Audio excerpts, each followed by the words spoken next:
இன்றைக்கி நமக்கு முள்ளங்கி பொரியல் எப்படி செய்கிறதுன்னு பார்க்கலாம்.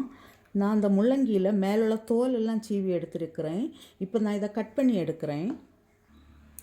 கட் பண்ணியாச்சு. இப்போ நமக்கு செய்கிறதுக்கு ஸ்டார்ட் பண்ணலாம். கடாயில் கொஞ்சமாக ஆயில் விடுறேன். கடுகு,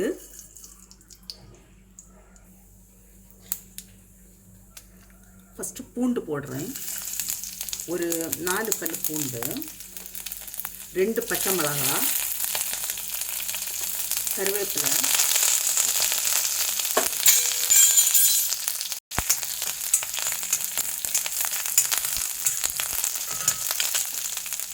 ஒரு ஆனியன் பொடியாக கட் பண்ணி வச்சுருக்கிறேன்.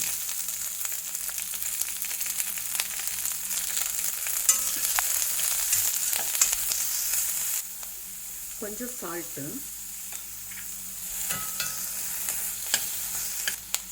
இப்போ முள்ளங்கி போடுறேன்.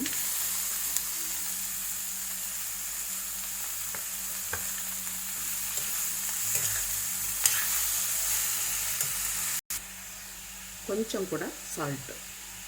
நாம் இது போல் செய்யும்போது இது முள்ளங்கினே சொல்ல முடியாது, ஏன்னா அதுக்குன்னு ஒரு ஸ்மெல் இருக்கும்ல. இது அது போலே தெரியாது, கேபேஜ் கூட்டு போலே இருக்கும். டேஸ்டெல்லாம் நல்ல டேஸ்ட்டாக இருக்கும்.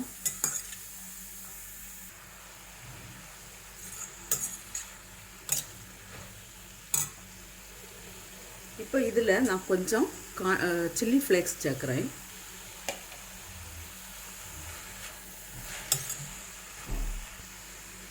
தேங்காய் பாலும் கொஞ்சமாக விடுறேன்.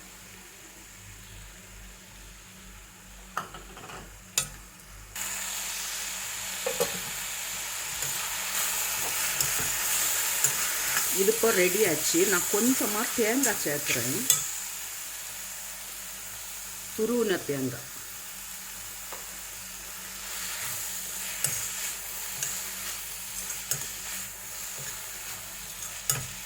போதும், நான் ஸ்டவ் ஆஃப் பண்ணுறேன். முள்ளங்கி பொரியல் ரெடியாக இருக்குது. நீங்களும் இதே போல் செய்து பாருங்கள். செய்து பார்த்து உங்களுடைய கருத்துக்களை தெரிவிங்க. உங்களுக்கு இந்த சமையல் பிடிச்சிருக்குன்னா சப்ஸ்கிரைப் பண்ணுங்கள். உங்களுடைய ஃப்ரெண்ட்ஸுக்கெல்லாம் ஷேர் பண்ணுங்கள்.